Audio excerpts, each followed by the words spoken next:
भारत की एक ऐसी मंदिर जो मुस्लिम लुटेरों से बच जाती है तो वह दुनिया की सबसे अमीर मंदिर बन जाती है, जिसमें ज्ञात खजाने की कीमत 2 लाख करोड़ से भी अधिक है। आपको बता दूं, भारत में तोड़े और लूटे गए मंदिरों की संख्या 60,000 है। अब सोचो कितना खजाना रहा होगा और वह आज बचे होते तो उनकी कीमत कितनी होती। पद्मनाभ स्वामी मंदिर के वाल्ट के दरवाजे खुले तो सोने की चमक से आंखें धुंधली हो गई। वाल्ट बी के अनजाने रहस्य, मंदिर में और कितने वोल्ट हैं, टीपी सुंदरराजन कौन थे, खजाने में क्या क्या मिला और उनकी कीमत कितनी है, पूरे नगर को सोने का शहर क्यों कहा जाता था, एक एक करके सब इस वीडियो में जानते हैं। अगर हम पद्मनाभ स्वामी मंदिर से जुड़े रहस्यों की बात करते हैं तो सबसे पहले रहस्यों में हमें यहाँ छुपा खजाना ही याद आता है, जिसकी कुल कीमत जो हमको पता चली है वो 2 लाख करोड़ रुपए से भी अधिक है। सुप्रीम कोर्ट के आदेश पर कुछ वार्ड को खोला गया था, उनमें से निकले कुछ मूर्तियाँ और कुछ खजानों के बारे में मैं आपको इस वीडियो में बताता हूँ। आप जानकर हैरान हो जाएंगे और उनकी कीमत सुनकर दंग हो जाएंगे। इसमें महाविष्णु की 1.1 मीटर करीब 3.5 फुट ऊंची ठोस शुद्ध सोने की मूर्ति मिली है, जिसमें सैकड़ों हीरे, मणिक और अन्य कीमती पत्थर जड़े हुए थे। इसके अलावा एक 5.5 मीटर करीब 18 फीट लंबी शुद्ध सोने की चेन, 500 किलोग्राम वजन का सोने का पूला, 36 किलोग्राम सुनहरा घूंघट, 1200 सरपल्ली सोने के सिक्के, चैन जो कितने कीमती पत्थरों से जड़े हुए थे, लगभग 30 किलोग्राम वजन वाले 16 भाग वाले सोने के अंकी के रूप में देवता को सुशोभित करने के लिए औपचारिक पोशाक, मणिक पन्ना से जुड़े नारियल के गोले और कई शताब्दी के नेपोलियन युग के सिक्के कई वस्तुओं के बीच पाए गए। प्रत्येक सिक्कों की कीमत 2.7 करोड़ से भी अधिक है। इसके अलावा एक शुद्ध सुनहरा सिंहासन भी मिला, जिसमें सैकड़ों हीरे और अन्य कीमती पत्थर जड़े हुए थे, जो 18 फीट लंबे देवता के लिए थे। इस वार्ड ए के अंदर जाने वाले एक व्यक्ति के अनुसार जो सबसे बड़े हीरे थे वो एक पूर्ण विकसित आदमी के अंगूठे जितने बड़े थे। अलग अलग रिपोर्ट के अनुसार कम से कम 3 ठोस सोने के मुकुट पाए गए हैं, जो हीरे और अन्य कीमती पत्थरों से जुड़े हुए थे और जड़े हुए थे। कुछ अन्य मीडिया रिपोर्ट में वाल्ट ए और उसके जुड़े हुए चैम्बरों से बरामद वस्तुओं में सैकड़ों शुद्ध सोने की कुर्सियां, हजारों सोने के बर्तन और जार का भी उल्लेख है।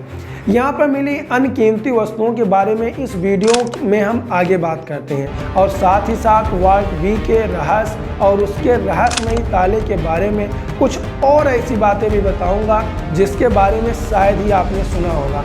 आखिर क्यों उसके खोलने से परले आने की आशंका है, लेकिन सबसे बड़ा सवाल यहाँ यह है कि किसने सोचा होगा कि यहाँ इतना खजाना है, फिर इसे सार्वजनिक होना चाहिए। इसके बारे में हमें एक ही नाम याद आता है, टीपी सुंदरराजन जी। टीपी सुंदरराजन जी के बारे में बात करें तो वह एक आईपीएस अधिकारी थे और उन्होंने इंटेलिजेंस ब्यूरो में भी काम किया है। टीपी सुंदरराजन जी अपने ईमानदारी और दृढ़ निश्चयी व्यक्तित्व के लिए भी जाने जाते हैं। सुंदरराजन जी का जन्म धार्मिक परिवार में हुआ था और यह बचपन से ही भगवान विष्णु के परम भक्त थे और इनका परिवार भी पद्मनाभ स्वामी मंदिर से गहराइयों से जुड़ा हुआ था।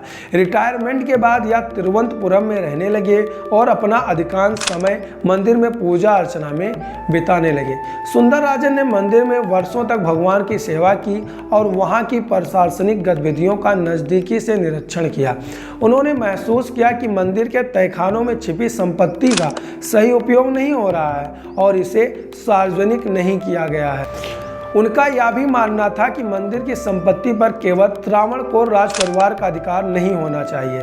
2007 में सुंदरराजन ने केरल हाई कोर्ट में एक याचिका दायर की। उन्होंने मांग की कि मंदिर के तहखानों को खोला जाए और वहां मौजूद संपत्ति की जांच की जाए। उनका तर्क था कि मंदिर की संपत्ति जनता की है, जिसे जनहित में उपयोग किया जाना चाहिए।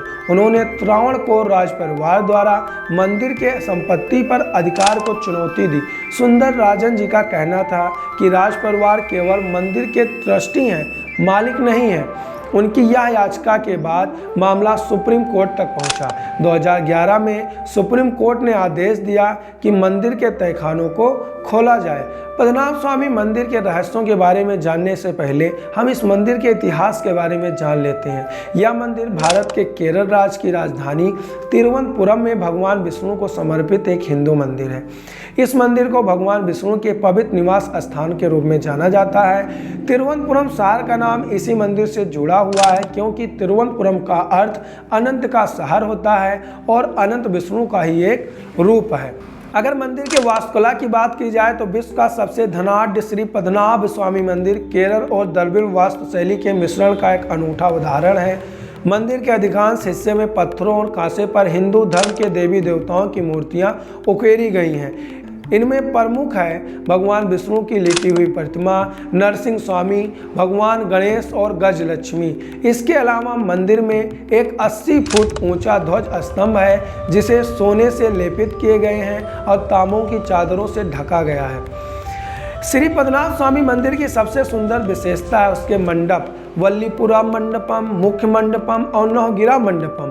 पूर्वी हिस्से से लेकर गर्भगिरा तक एक गलियारा है, जिसमें ग्रेनाइट के पत्थरों से बने खंभों पर शिल्पकारी की गई है। मुख्य प्रवेश द्वार के नीचे भूतल है, जिसको नाटकशाला कहा जाता है। यहाँ मलयालम महीने मीनम और तुलम के दौरान आयोजित वार्षिक 10 दिवसीय त्यौहार में केरल के शास्त्रीय कला कथाकली का प्रदर्शन किया जाता है, जबकि कुछ परंपराओं के अनुसार केरल के कासरकोड जिले के कुंबला में अनंतपुरा मंदिर को देवता का मूल स्थान माना जाता है। वास्तुकला की दृष्टि से कुछ हद तक यह मंदिर तमिलनाडु के कन्याकुमारी जिले के थिरुवत्तार में आदिकेशव पेरुमल मंदिर की कॉपी मानी जाती है। विष्णु पुराण, ब्रह्म पुराण के साथ साथ हमारे कई पुराणों में तथा हिंदू ग्रंथों में पद्मनाभ स्वामी का उल्लेख है। कई साहित्यिक पुस्तकों, इतिहासकारों और विद्वानों की राय है कि मंदिर के नाम में से एक नाम स्वर्ण मंदिर भी था, जो कि उस समय मंदिर के अकल्पनीय रूप से समृद्ध होने के कारण था। साहित्य और कविता की कई मौजूदा पंक्तियां आज भी हमें यह बताती हैं कि उस समय मंदिर के साथ साथ पूरा शहर ही सोने का था और इसकी तुलना स्वर्ग से की जाती थी। इस मंदिर से जुड़ी एक बहुत ही प्रसिद्ध कथा है कि ऋषि बिल्लो मंगलथु स्वामियर, जो कासरकोड जिले में अनंतपुरा मंदिर के पास रहते थे, उन्होंने भगवान विष्णु से उनके दर्शन के लिए प्रार्थना की।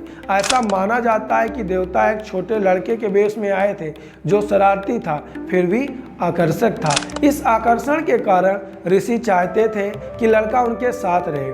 इस प्रकार लड़का इस शर्त पर सहमत हो गया। लड़के के साथ अत्यंत सम्मान से पेश आया जाए। यदि यह शर्त टूट जाएगी तो लड़का तुरंत गायब हो जाएगा। ऋषि ने बच्चे द्वारा की गई सभी बचकानी हरकतों को सहन किया। हालांकि एक दिन लड़के ने पूजा के लिए रखी गई मूर्ति को अपवित्र कर दिया। ऋषि इस पर क्रोधित हो गए, लड़के को भगा दिया। उनके सामने से ही लड़का गायब हो गया। यह महसूस करते हुए कि लड़का कोई साधारण बालक नहीं था, ऋषि खूब रहे और संकेत के रूप में एक और दर्शन के लिए कहा। उन्होंने एक आवाज़ सुनी, यदि आप मुझे देखना चाहते हैं तो अनंत कांडों में आए।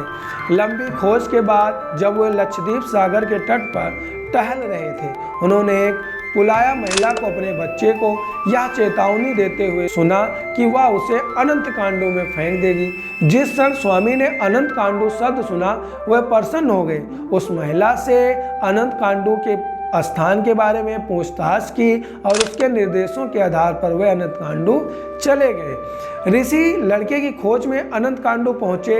वहां उन्होंने लड़के को एक इलुप्पा वृक्ष में विलीन होते देखा। पेड़ गिर गया और अनंत सायन मूर्ति बन गया। लेकिन जिस भवन में देवता ने मूर्ति स्थापित की थी, वह असाधारण रूप से बड़े आकार का था। उसकी लंबाई लगभग 8 मील थी। ऋषि ने देवता को एक छोटे अनुपात में सिकुड़ने का अनुरोध किया। देवता तुरंत उस मूर्ति के रूप में सिकुड़ गए जो वर्तमान में मंदिर में दिखाई देती है। लेकिन तब भी कई इलुप्पा पेड़ों ने देवता के पूर्ण दर्शन को बाधित कर दिया। ऋषि ने देवता को 3 भागों में देखा, थिरुमुखम, थिरुवुडल, थिरुपदम। स्वामी ने भगवान पद्मनाभ से क्षमादान के लिए प्रार्थना की। जिस स्थान पर ऋषि ने देवता के दर्शन किए थे वह कुपक्रपट्टी और करुआपट्टी का था। पद्मनाभ स्वामी मंदिर के उत्तर पश्चिम में अनंत कांडू नागराज मंदिर अभी भी मौजूद है। स्वामी की समाधि पद्मनाभ स्वामी मंदिर के पश्चिम में मौजूद है। समाधि के ऊपर एक कृष्ण मंदिर बनाया गया था। श्री पद्मनाभ स्वामी मंदिर के प्रमुख देवता की प्रतिमा अपने निर्माण के लिए भी जानी जाती है, जिसमें 12,008 शालिग्राम है, जिन्हें नेपाल की नदी गंडकी के किनारे से लाया गया था। श्री पद्मनाभ स्वामी मंदिर का गर्भगृह एक चट्टान पर स्थित है, जहां स्थापित मुख्य प्रतिमा लगभग 18 फीट लंबी है। इस प्रतिमा को अलग अलग दरवाजों से देखा जा सकता है।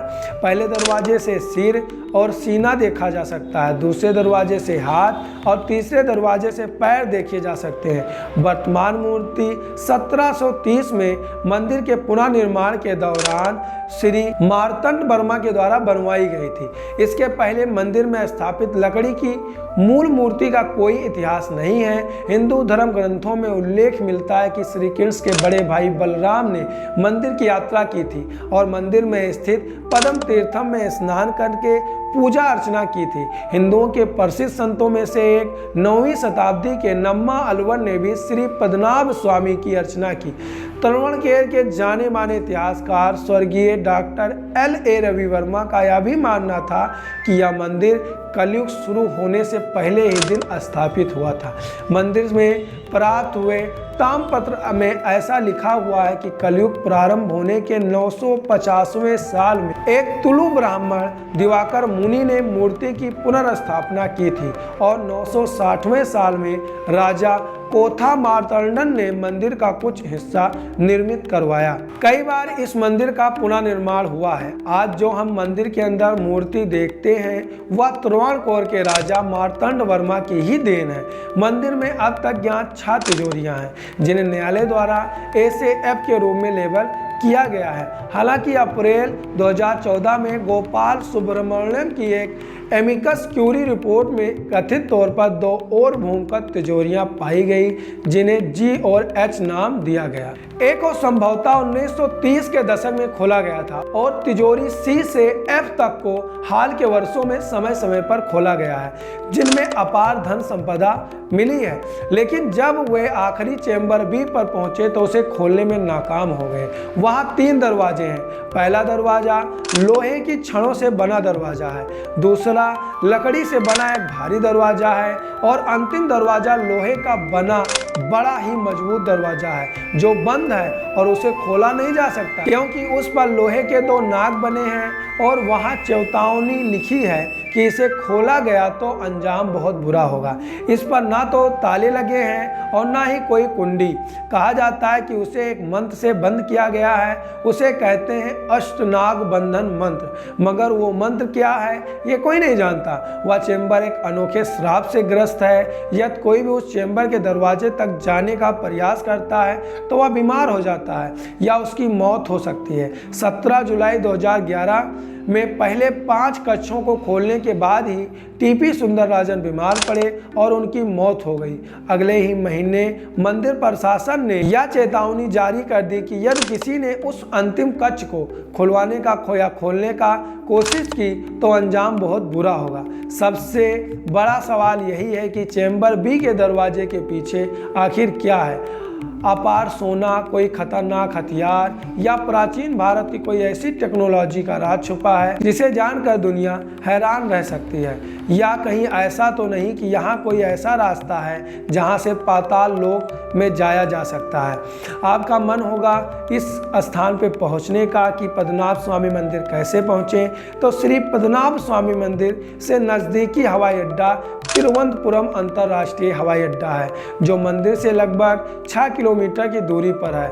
नज़दीकी railway station central railway station है, जिसकी मंदिर से दूरी मात्र 1 किलोमीटर है। तिरुवनंतपुरम देश के लगभग सभी बड़े शहरों से रेल मार्ग से जुड़ा हुआ है। अगर आपको यह वीडियो पसंद आया है तो आपको सोमनाथ मंदिर पे बनाया गया यह वीडियो भी पसंद आएगा। अब वीडियो कैसा लगा है एक कमेंट करके ज़रूर बताइए। मैंने कोशिश की है आज तक जितने भी पद्मनाभ स्वामी मंदिर के बारे में वीडियो अपलोडेड थे यूट्यूब पे उनसे भिन्न और अलग बनाने की। आपको जितनी नॉलेज इस वीडियो में मिली है शायद ही और किसी वीडियो में मिले।